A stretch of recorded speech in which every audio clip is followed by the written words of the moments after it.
would, a little bit about yourself. I don't think I know your name in the pink shirt online. Simone. Go ahead and unmute. And I don't think I've trained you or worked with you before, so just tell me how long you've been in the industry and what you want to learn today. Hi, I'm Simone Monaco. I just started with Jones & Co. in June. I got my license Cinco de Mayo, and I had my first closing yesterday. I would. First celebration. Yay. I basically kind of just am open to learning everything about the business because I know very little from a real estate standpoint. I know a lot from a buyer standpoint, but I'd like to know more about the behind the scenes workings that a title company has and some of the things that can just give me a better advantage to help my clients know what they're getting themselves into and figuring out before we get to closing. Simone, if it's okay with you, I will have Kathy reach out to you so she can talk you through developing that title relationship. It's a great way to get started to have those resources. So she'll have your information to follow up if it's okay. We also have a couple people in the room here, but for your health and well-being, we're not going to scan. I'll just repeat any conversations that we have. What we're going to talk about is how do you connect in a disconnected world. So everything we knew about networking has disappeared since March. Everything we knew about interacting has changed since March. In fact, do you even get to shake your customers' hands anymore? And how do you know what to do? So if you have any specific questions in the room or online, please be loud and obnoxious. We would love to talk about everything, but we're going to specifically talk about, first of all, what are you comfortable with, right? You can't connect with people when you're not comfortable in front of them. So in the room, are you comfortable seeing people? Simone, are you comfortable being face-to-face with people right now? Or are you comfortable going into public places? Are you a mask enthusiast or uncomfortable in a mask? And just tell me a little bit about who we're dealing with so we can tailor this for you. Simone, you go first. How do you feel about being in public right now? I have my mask with me at all times, right here. I just took it off for this. It doesn't bother me. I have 2 small children, and I want to make sure that we stay safe as possible. And so it doesn't bother me to be out in public. It doesn't bother me if others don't want to wear a mask. I have my mask, and that's all I really care about. Perfect. John, how you feeling about things? Well, I am not a big fan of running around in masks. I do it when I have to, but I'm ready for it all to be over and to be back to our normal life. We'll see if we can get there. Can you hear him okay, Simone? Okay. Kathy, how are you feeling about the new world and what's your comfort level? Well, I certainly like to follow the guidelines that are set forth to us, but in my own circles, I'm comfortable without wearing a mask and enjoying the smiles and hugs of the people I love. So if you didn't hear that, she is comfortable wearing a mask when she must. She also misses human contact, which I think a lot of us are feeling. Did you have a question or just waving, Simone? Someone walked by my office, sorry. No, you're fine. I just want to make sure it's learning the new digital world. Joanna, how you feeling? Where are you at? I think kind of the same as everyone. So I wear my mask. I'm good. I miss meeting with customers. So like on a small basis, you know, I meet with a couple of customers here and there. Obviously, we're not having huge gatherings. But so I wear my mask, but I miss people. So I want to get back and have that personal touch with them. Excellent. And JJ, as the broker, I know you're walking a fine line and have to appease all groups. I don't want to be in leadership these days. So where are you? I think that we all want to get back to the way it was. I don't think it's ever going to be exactly the way it was, but we've learned some new cool tricks to keep our business going forward. We've had more FaceTime sales, more notary, remote type of closings. I think that's going to continue, but it's that personal missing. So how do we translate touching physically to touching through the camera? I think that's what everybody is kind of concerned with, because that's not going to change any. I think there's another group, well, there's me. I am a crazy anti-masker to the full extent and have had to make really hard choices in my life, including where I shop, where my kids go to school, customers I serve, how I network. My entire life has changed since March. And then I know there's the absolute opposite group of me who would prefer to never leave the house without gloves and a mask.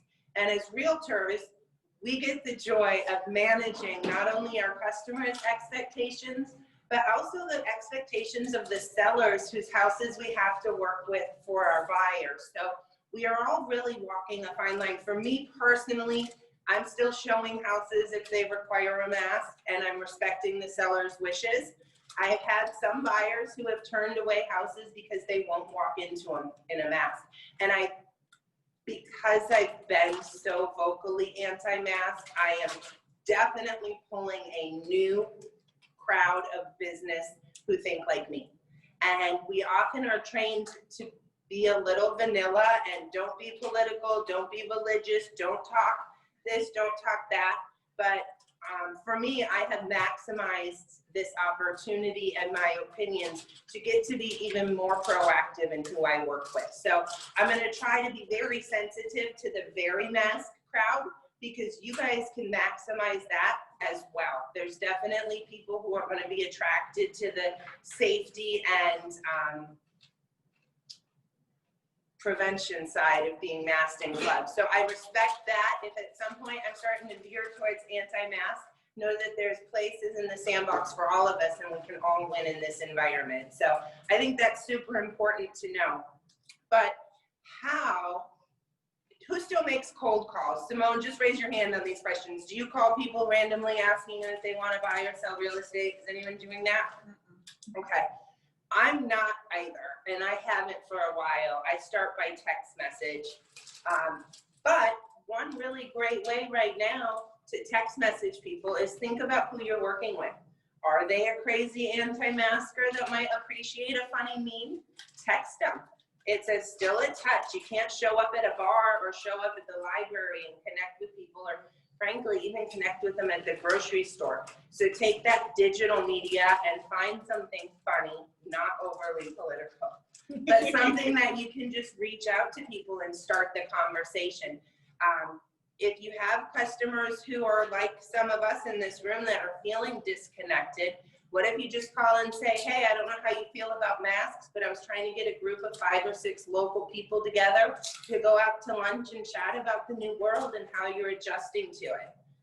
It's just a way to connect with people, let them know you're still working, let them know you're sensitive to whatever side, and that you've changed your business for the new world. So that would be one thing. If you are comfortable seeing people, to be intentional in how you see them. Pick 4 women or 4 men or 2 of each that have something in common that might enjoy a small get together. Because, you know, I used to do 4 or 5 networking events a week, and now there's none.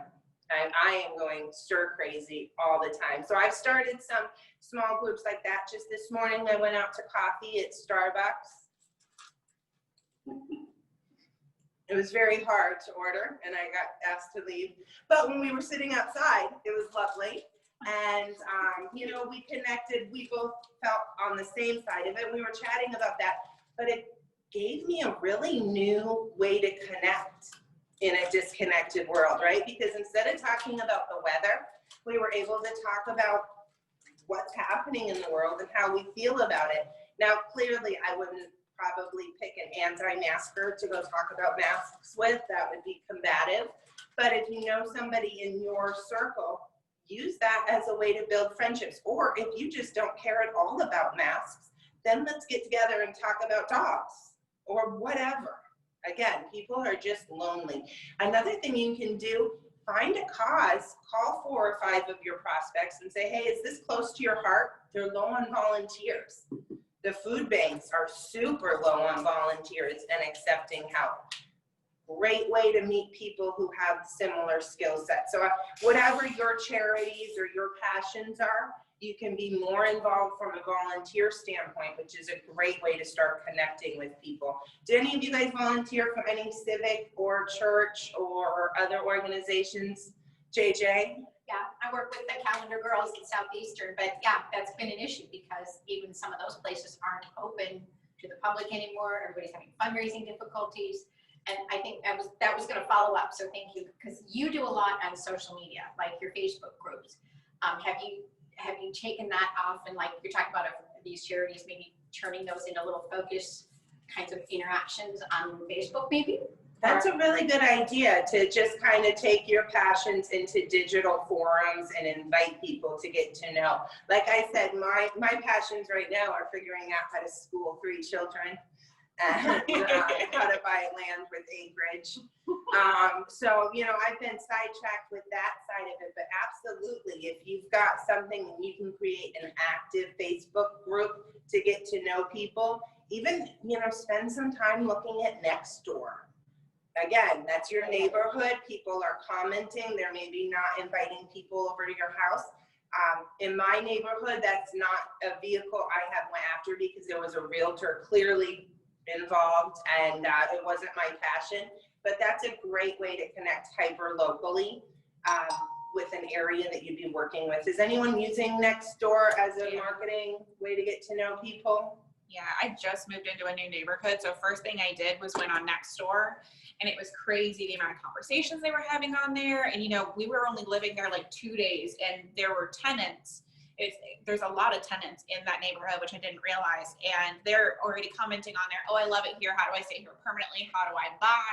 So conversations within 3 days of moving into a new place with tenants who want to become buyers. So I found a lot of luck with Nextdoor. That's excellent. So Nextdoor might be a number 1. I have a story. Yes, please. So, last Friday, I met with a brand new agent for lunch at First Watch. And she had been a victim of a big corporation that furloughed and then let long-term employees go. And she's always had a passion for real estate. So a few months ago, she got her real estate license and, you know, had to really pivot and turn her thoughts around. But I am telling you, in her neighborhood, without even trying, she's knocked it out of the park. And she already has 4 deals, you know, under contract. And it's strictly for really being her authentic self. And she mentioned that platform and just in the neighborhood without being aggressive, just being herself. And she's super thrilled about her real estate career and the potential. So I think that's a great story. We always need more realtors. Oh, it's always room for one. There's always room for 1 more good realtor or 50 more good realtors. So I'm glad she's having success and I'm glad she connected with you. It's a smart way to get started, is to know someone. And I think there's lots of programs that we used back in the old school days, those programs that did postcard mailings and touches. I think a lot of that is going to come back into play. People love to see the mailman. They're stuck in the house. It's like, oh my God, mail. I mean, that's a really big thing to do. And I know John's like reshaping some of the stuff he's doing down here. I think that's probably a really good way to do it, whether it's mailing to your sphere or if you're going to do a geographic area like Nextdoor. I think that's a really good thing to do. So I have transitioned from all of my mailers and being personal and hand dressed and doing about 400 a month plus postcards and things to an online newsletter vendor. I've gotten great feedback. It's less than $1 a newsletter and I'm able to mail out 3,500 in less than 5 minutes of my time. Sorry, that's okay. Well, she's doing that, and we have another agent in the company that is also doing newsletters, kind of thing. But instead of doing it yourself and doing the $10 to $15 an hour grunt jobs, you're outsourcing, whether it's to a person or to a company, becomes your tax write-off. And I think that's going to be more important if you want to make over $100,000 or $200,000 a year. You can't be doing handwritten envelopes. You can't do everything. You can't do everything. And I've had really good, I did 2 tests of 100 each. And then this last one I did, I guess, closer to 3,000. And I've had at least 15 text messages from past customers just saying, hey, great new piece. I love your marketing. So I never got that feedback from my handwritten letters. Insulted. You know, another really good thing, we're all spending so much time in this hot box of social media, and we're using it to argue and become enemies with our prospects. But another thing to do would be to take the conversation offline. So if someone's pregnant, send them a $5 little baby book from Amazon with a note that says, this was one of my favorite gifts when I had my child, or whatever it is. Getting divorced, you know what, just reach out to someone, even via text. Hey, I've been there. I know how emotionally gut-wrenching it is, even when you're glad to leave. Would you like to have coffee? Whatever it is that you're passionate about, that you can help people, take those conversations and comments from social media to text message, phone, and in person if they're comfortable meeting. And if they're not, we're still not getting handwritten letters. And you'll still stand out by sending them something. So you don't have to transition to being a 3,000 newsletter a month mailer to also capitalize on direct mail in this market. Emails, obviously, we all know about email drip campaigns, and while there definitely can be effective in keeping you top of mind, I encourage you to make sure they're very topical. You know, a lot of places aren't hitting COVID on the head. They're just talking about this new world order and the way things are done. But specifically, you can combat the effects of COVID in your business by addressing, hey, we can talk through your concerns. I've taken additional training. I've maximized my online potential. I've started working with vendors who do better digital marketing so that people don't have to come to your house, and give people that information of what you're doing in today's market, as opposed to telling them it's a good time for spring cleaning. Well, it would be a terrible time for spring cleaning, but winter cleaning, whatever you call it. So, you know, use the marketplace to maximize new potential and show people that even if you're a newer agent, you've only had training in the new market. You're actually as good in this market as we have been, because we've never done it. So don't be afraid of being new. Say, yeah, I was just trained how to be safe and healthy. You know? I'm gonna open the open house can of worms, I guess, because when all of this stuff first started, we all reshaped. We did a lot of the virtual open houses and things like that. It seems, I'm getting the feeling that that's kind of shifting away, that we're not getting the same amount of people watching anymore. My in-person open houses, is there any laws against hosting in-person open houses right now? No, there's no, Okay, good. there are no laws against it. Before I get recorded, my I open think you have house, to wear clothes. oh gosh, that's why the turnout's been so good, naked open houses. I've had some of the best open house turnouts of my life, and I'm no longer putting directional signs. I don't want any random traffic, but Zillow and MLS and all the other platforms that we subscribe to through our Royal Palm Coast Realtor Association membership. I had over 25, I only do 2-hour open houses. I had over 25 guests. I had, even at my own personal open house this weekend, I had 15 groups come through in 2 hours. In fact, my own house is the only one that has one under contract after an open house. But it's very different because agents, so many of them are retreating. They're not showing houses like they used to. So when buyers call, they're more, unfortunately, starting to require pre-approvals, where before we may have been more lax, but that pushes the casual shopper back into the listing agent's hands. And if you take that listing and offer the open house, we've been putting the listing in at the same time we advertise the open house, so people can choose between calling an agent they don't know and stopping in to see a house and meet an agent. It's been very, very good turnout on open houses. Personally, I'm not wearing a mask at open houses. I have found most everybody walks up, sees that I'm not in a mask, asks if it's okay, and then removes their mask. For the people who haven't done that, I say, I'll just stay away from you. If you have any questions, come by me. Again, respecting their current situation, their level of protection, but giving them the opportunity to work directly with the listing agent through those immediate open houses. I think that's a really good way. And if you don't have listings yet, look through the other Jones & Co. realtors.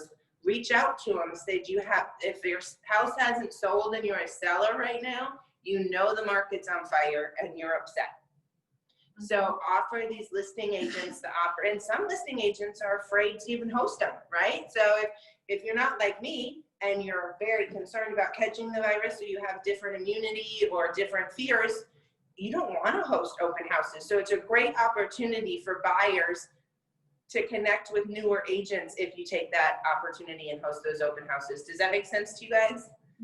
If you want to host any, let me know. I have a couple new listings coming. You can take that out a little bit too, depending on what geographic area you want to farm in. Say we don't have a listing or you don't, but it's a neighborhood. Call the listing agent in that neighborhood you want to get into. It's surprising, like those listing agents who don't want to do it, they will let somebody from another company come and sit their house. We're doing that in a community right now. We're trying to get in there. So the agent's getting all these great buyers that she doesn't have to pay any kind of a referral fee. All she does is pay to market the open house. So that's one way to get in, and she's going to start building and being a competition in that community. I just lost a listing because an agent, the lady had called me, she's known me for 15 years. She's wanted me to wear a mask in her house. So I knew it wasn't going well. But she chose to work with an agent who came by her open house and said, I see you don't have enough signs up. Can I go put up more signs for you? Now that's above and beyond what I'm gonna do, but it's a great way to make friends. And we know for sale by owners don't sell. They don't. If they go under contract, it's even worse for them because then they usually don't know how to get out. But the good news is they don't know how to sell. They rarely sell their house. And if you've got the time, it's a great way to start connecting with people in that neighborhood as well as possibly get their listing. So go ahead. I was just thinking about down in sports. Are there things that you like sponsor a special event, you know, like a shuffleboard tournament or softball? I know, like Andrea in our office, she and her husband, they're the coach and they sponsor her son's soccer team. So they get their name all over the darn place. Great idea for the sports that are back happening, if it's a neighborhood Pop Warner or whatever, or even just sponsor a barbecue in your front yard. I mean, really, like, put it out and say, hey, neighbors, come on by. You have questions about real estate, send out postcards, say, I want to get to know my neighborhood. However, yes. There is a realtor. She was really hot. Like, she had started real estate, kicked it off really well, lasted a year, so she's gone. And she was doing a lot of lot listings, like a lot of new realtors do. She was hosting lot parties, which I'd never seen before until last year when she had started it. She was just bringing lawn chairs, or she was bringing the grill, especially if they were on the water, and they were just hosting these weird, like, but really fun lot parties where it was basically like having a, and she would have like one of the blow house, like the big blow slides for the kids. They'd have a grill, they'd have yard games, and it was just like if you had a big yard in the back of a house and you held a party on a Saturday or a Sunday and you had the, you know, the yard size Jenga and things like that. They just had alcohol, they had food, and it was an empty lot. And while she was only selling lots that were $7,000, she was getting so many customers and making so many connections by holding these like crazy concept parties. Or even imagine if you invited 3 builders. Mm-hmm. And you can start building relationships with the builders and ask to sit at their open houses, because a lot of these builders should have in-house salespeople. They don't. Well, and there's a lot of small builders too that don't have the ability to put a model home out or something like that. So you're right. I mean, that might be a good. Or, you know, we know you're not. A little niche for somebody. Like we know you're not closing on this house for 3 weeks. Can we sit in here, show it to people, introduce them to your quality? So that's one way. And I think it was Patrick Quinlan, who runs the public policy for the association, that did that, and he sold the lot. It was like Patrick, if you're here or you hear this and I misquote the numbers, just tell him it's a good story. It doesn't matter. I think it was like a $250,000 lot, and the neighbor bought it because he was sick of the lot parties. That's awesome. Right? So I know there's truth to that part of the story, and I know it was a Gulf access, so I'm going to call it a $250,000. So another thing you can do, you know what, just develop a template text message that anyone you know who owns a home, say something like, hey, again, if you want to make phone calls, by all means, it can be effective. I just don't. But just develop a text message that you can shoot out 500 in 5 hours, saying, you know, this market is absolutely insane. The prices are going through the roof. We have 27% less inventory than we had a year ago today. And if you've ever thought about selling or pulling cash out of your home, I would love to help you find out what it's worth. You know, then you're gonna get people either pull out cash because they need to, or they find out what their house is worth and they upgrade. So use that opportunity to reach out to people and use this new market, because no matter how many people are unemployed and very negatively affected, there's still 100 to 1 in New York who now gets to work remotely and can move. And we are absolutely killing it with out-of-state migration down to Southwest Florida right now. No question, it's probably the busiest we've ever been with out-of-state migration. That's true. And well, and you're standing in a room that can be used. Some people don't want to have people coming into their houses because of the germs and all of that. So we've got nice safe haven spaces here, the huge upstairs room in Fort Myers and the office in Cape Coral. We're actually going to be holding a book club in October at the Cape Coral office, so that people can come to a neutral area that they know is going to be clean, disinfected, and all of that kind of stuff. So that's something that any of the agents can use. It's a great idea. It's called free. Who was born in Florida? Anyone born? She's got her hand. Where were you born here? She's a cracker. Were you born in Southwest Florida or upstate? Fort Lauderdale. Fort Lauderdale. Oh yeah, they're flying over here from there too.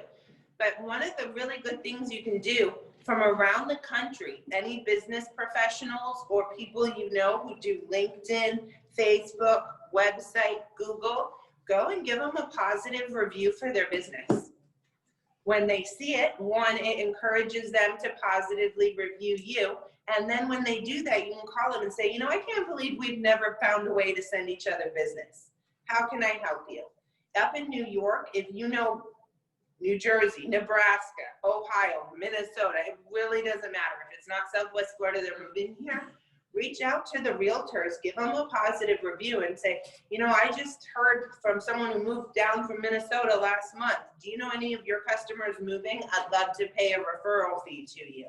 You can really connect with trades groups and other realtors, especially you having just relocated from North Florida, to help people with that. That might be helpful for you, John. But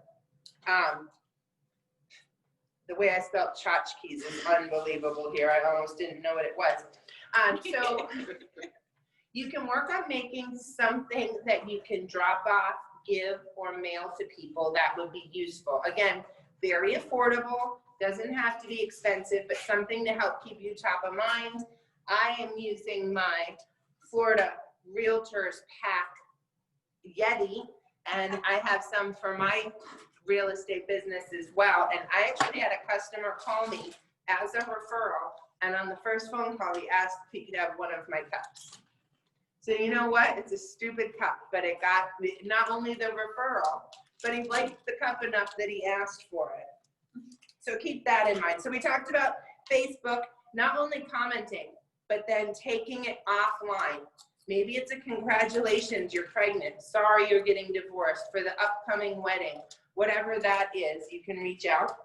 We talked about maximizing online reviews by starting the process with professionals you know. And that can even be, you know, surprisingly, one of my #1 referral partners is a swimming pool cleaner. Because you know why? He's going into houses that have enough money to afford a professional pool cleaner as opposed to doing it themselves. And the first thing they do when they're about to sell the house is clean up their pool area and their yard, right? So he sees it and they're like, yeah, we're getting ready to sell the house. Call Angie. That's been a great source for me. And it started from a online bride review. Where are we? Okay, so we talked about events and BNI, RSA, Grow, BizNet. If it was a networking group that met in person, they probably haven't reestablished meeting in person. So that leaves an entire generation of extroverts lonely. Pick a group of people, put them together and call it a business brainstorming. Say, hey, let's help grow our businesses and let's brainstorm together. It's not lunch on your dime, it's lunch on everyone's dime. Pick the time, pick the coffee house, pick the dinner. Do it in a private place. Do it at the beach if you're concerned about social distancing. But re-engage with the sphere that used to think of you. And if you are new, teach the sphere to think of you. John, what are you doing to get reestablished? I'm showing up at this meeting, Angie. It's a good start. We'll take it. What type of business do you prefer to work with? Prefer to work with ones that get to closing. I really want to That's part of your do job. more commercial stuff, but Okay. just because I'm, more comfortable with numbers. Okay. But I'm gonna dive back into the residential side and make it work. So there's a huge commercial component to residential. There's flippers, there's VRBO buyers, there's the multifamilies that are going to be doing really well, right? Not the big multifamily, but the duplexes and quads. There's going to be a rental crisis come January when everyone's credit is ruined and they haven't paid their rent in 6 months. There's going to be a massive rental crisis. So maybe start reaching out to some people you know who invest. Find a couple properties, say, hey, I saw these, I ran the numbers on them. Have you looked at these options? I think the VRBO market is going to do amazing for the next 3 to 5 years because people don't, other people, either you're afraid of people and you don't want to be in a lobby in a public swimming pool and running around, or you don't want to be forced to wear a mask in public buildings. So either way, you're looking at VRBO. In fact, my customers have found that their bigger houses are doing better than they used to because people are bringing their parents, their in-laws all to one place, as opposed to having 6 rooms in a hotel for a family get-together because they can't go out to eat. Or again, either because they're concerned about catching the virus or they're concerned about having to wear a mask. So there may be some options to look for some old gut job houses with pretty views and just call the agents and say, hey, can I promote this? I'm trying to grow the VRBO side of my business. That may help. Go ahead. I've been planning and trying to plan some way to travel since we've all been locked up for so long. So in reading a lot of articles, Millennials, which is unfortunately my generation, has always kind of been more apt to Sounds like. oh, does it? They've always been more into the Airbnbs, the VRBOs, and things like that. I've always stayed at hotels, but so I've been looking more into the Airbnbs, and they're saying that the Gen Zs, even more so, are going to kill the hotel industry. So as they're growing up and we're getting to the age where we have more money to take serious vacations instead of just college weekend getaways, they're looking at the numbers for Airbnbs and VRBOs to just absolutely explode, the hotel industry to die, especially now, like you said, with COVID. Nobody wants to go to the hotels. You've got restrictions. They kind of feel dirtier. There's just this whole entire projection for the numbers for these, they're not even bed and breakfast anymore. But that makes sense, yeah. The Airbnbs, it's going to be huge. A lot of people are investing in it. And even just looking for the end of the year, now that everybody wants to get out again and they're done being stuck at home, there's nothing available. And I'm talking not even in Florida because tourism is huge. I'm looking in New Hampshire where nobody's going. Mm-hmm. So no matter where you're at or where you live, it's a really good thing to get into. So reaching out to your investors, maybe printing those articles and sharing those articles on social media and things like that will kind of get them to dig into their pockets because they've all been pinching pennies during COVID. Now it's time to invest in the right things now that we see where the direction of people is going. Wealth is up since COVID. Mm-hmm. Average savings and average savings is up, average debt is down. Now, there are a lot of people very negatively affected, and if you were working with a waitress or bartender, I don't recommend calling to buy a house right now. But many other industries, because of all the stimulus, because of the stock market's surprising response to a national pandemic, they have more cash. Another thing I did with my VRBO customers is I helped them make their binders for their rules and regulations for their property as well as restaurants, dining. That gives me a page. And I have sold many houses to my customers' customers because they're in town and they're in love. So even if you don't have people who own VRBOs in your client database, if you know somebody or even go to VRBO, look up the address, figure out how to reach these people and say, hey, I'd like to advertise in your homes. Can I stock you with Yetis? Can I stock you with Turbis tumblers? Can I put a page in your binder and clean it up and make it look more professional? That might be another way to help you get there. And annual rentals also. We have a great rental department at Jones & Company, so don't forget about that. Annual rentals also, don't forget about that. You know, you can easily, so many people right now, myself included, I'm moving to more space. But if you've been in a multifamily apartment complex or a condo, many people are looking to leave. I know the home warranty companies create free door hangers for realtors. You could just walk up and down an apartment complex or a condo, hanging it on the door saying, ready to have a house of your own. Partner with a lender, they often will pay for that too. So that might be a good way to start physically connecting with people.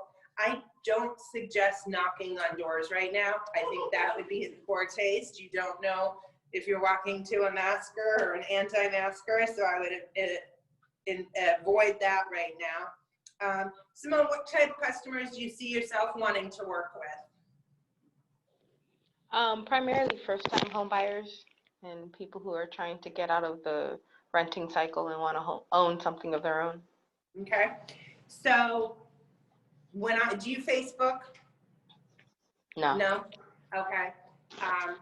In my social circle, when I know someone's getting married, divorced, or pregnant, they're definitely buying a home or making a move within the next year. So you can just be very proactive in reaching out to them. Anyone you know, and how I do it is if I talk to someone, they say my lease is up in June, I follow up 6 months before that lease is up. So 1, I'm the first realtor. 2, they have time to fix their credit. 3, they can get in touch with the lender. 4, they can close 45 days before their lease is up so that they can prepare the house and move in. So if you start creating a database of when your friends move into their rentals, you can have a database of when they're going to need to move out. Most people don't rent in the same property for more than a year. And after this year, that may be even more. Another thing you could do, anybody who is deferred payments on anything is not going to qualify for a mortgage in the next year. So you want to be proactive with your friends who are renters and explain to them, hey, you know, if you want to get into this house, let's get it done, and then you can deal with your deferments if you have to. But if you've deferred a loan, you're pretty much out of luck on your mortgage. From what I understand, if you miss one mortgage payment, you're done for a year. Period. Does anyone else have any ideas or areas they want to target that we can brainstorm? Go ahead.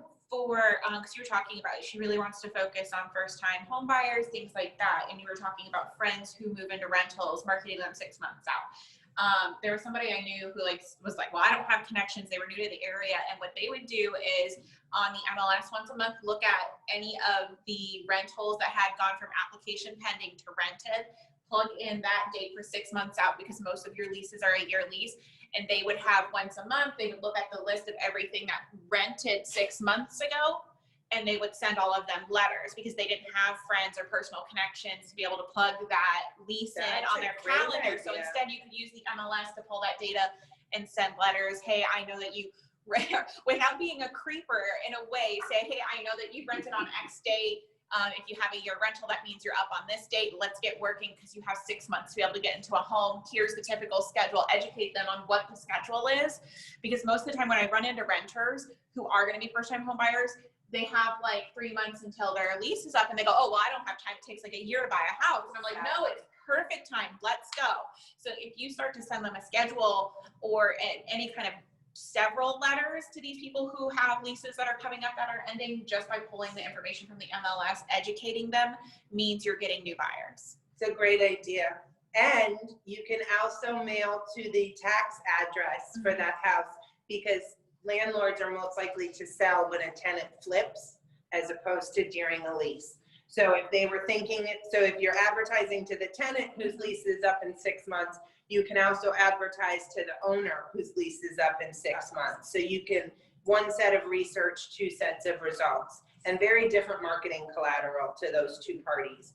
Anyone else have a market they want to go after or try to connect? I have a question. Staying on the first-time home buyers, because I know this is important to Simone as well. I mean, I got to profile you because you're a millennial. When we're talking about reaching out to first-time home buyers, there used to be the ever famous home buyers seminars, you know, so you want to buy a house, here's what you have to do with lenders and all that. Do you as a millennial, would you want that to be an online meeting? Would you go to an online meeting? Or does it need to be in person like you know, like a cocktail party, or are you thinking about buying a house kind of stuff in this marketplace? A lot of, so it's in person, whether it's virtual or in person, anything live is not working. It's more so the millennials are going to YouTube, watching videos on their own time. So you've got to have pre-recorded materials, break it down into sections, and have a series, and then watch each section on YouTube, because they're going after topic specific. They're using Google and they're searching things on YouTube. If there's anything I need to know how to do, I'm going to YouTube and watching a tutorial.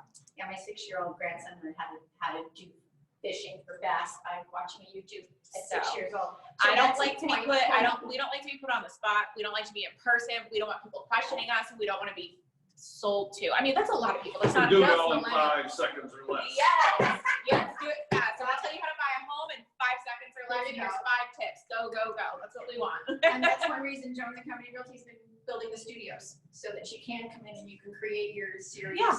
of things. That's a way to use. You know, So think about that. I just did, and this just made me think of it. I just did an email blast. It was like 300 because it was just my past customers. But the Mary Kay rep offered me a $10 gift certificate for anyone who wanted.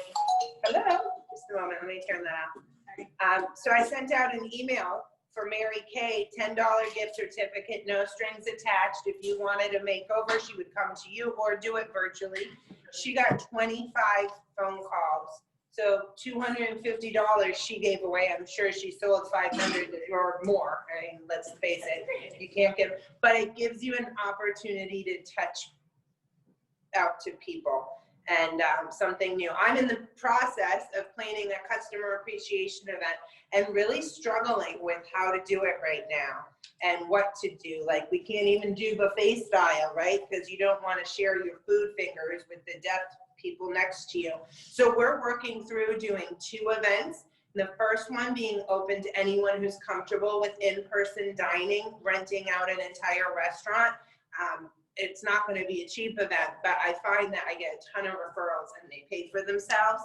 And then as a follow-up, we're buying a new house acreage out in Alva on the river. We're thinking of inviting people to come see our open house, get to know us a little bit better, and go out for boat rides with us. So again, it's the opportunity if they want to connect with physical people and have friendships, great. And if they're not comfortable with that, we'll do a follow-up and say, hey, we know you didn't come. We know COVID's a little scary. We have this much bigger venue. We'd love to have you. And if they come, we're definitely going to have some kind of giveaways for them to go home with. So think that through as well. Another good thing, and I'll just leave you with this, Simone, as someone new. If you know someone who's bought a house, sure, they're not a great customer right now, but just call them and say, you know, I'm new in real estate. I'd really like to know your 3 favorite things about your realtor and your 3 least favorite things about your realtor. They don't have to tell you who the realtor is, but it'll just position, especially if they don't like their realtor, it'll position you as the person who cared enough about the sale. So when their next friend says, hey, you know, how'd your real estate go? Oh, not so well, but Simone really seemed to care. Why don't you call her? So even if they bought or sold, they're going to buy and sell again in 7 years, most likely. And it gives you the opportunity to, 1, hear what people don't like, so you don't become that realtor, but 2, leave a lasting impression that you do care and you're going to provide better service so they can refer you. So hopefully that helps. Because we have a smaller group for the roundtable, I think we'll start getting bored listening to me. But I did want to mention one other product. There's a company called My Undercover Agent. You can reach out to JJ. She'll put you in touch with Kari, who is a Jones & Co. realtor. But it offers detailed drip campaigns and the ability to personalize information for customers. So if you have someone you spoke to from out of state who's moving to Southwest Florida, just once a week, Monday 1 week, Tuesday, Wednesday, etc., maybe every 8 days, send them a piece about the local market. It could be what's Fort Myers versus Alva versus Bonita Springs, or drip campaigns on school choice, or boaters talking about boating, golfers talking about golfing, you name it, she's got the material in there. So and they do offer a free trial that you can really maximize and get a lot of data out to your customers in a digital, non-threatening way. So Perfect. All right, did you want to wrap up? I think so, yeah. Thank you. Right on time. Seemed to work out really good. And if you've got questions or you've got some ideas, reach out to Angie. She's on the agent list. We've taken some notes too, so we'll send out a little summary sheet of what's happening. Thank you very much, Kathy, from Land Sale Title, because they do a great job. For those of you who have calendars, remember we have got a fantastic online, so you can stay nice and safe. A whole power-packed HOA and condos. So you're going to have mortgage brokers, you're going to have insurance, we're going to have real estate brokers and title, all talking about the ins, the outs, the pitfalls, and the great things that happen when you sell HOAs and condos, because that is a big part of our marketplace. So we're hoping you can do that. It's going to be September 28th. Oh, 29th, I lied. Tuesday, September 29th at 10 a.m. So that's all we've got for September. We've got a fantastic group coming up in October, and we'd love to hear your ideas and comments on future classes. So we're keeping you right on schedule. Go out and make it a very productive day. And as we say at Jones & Company Realty, peace out.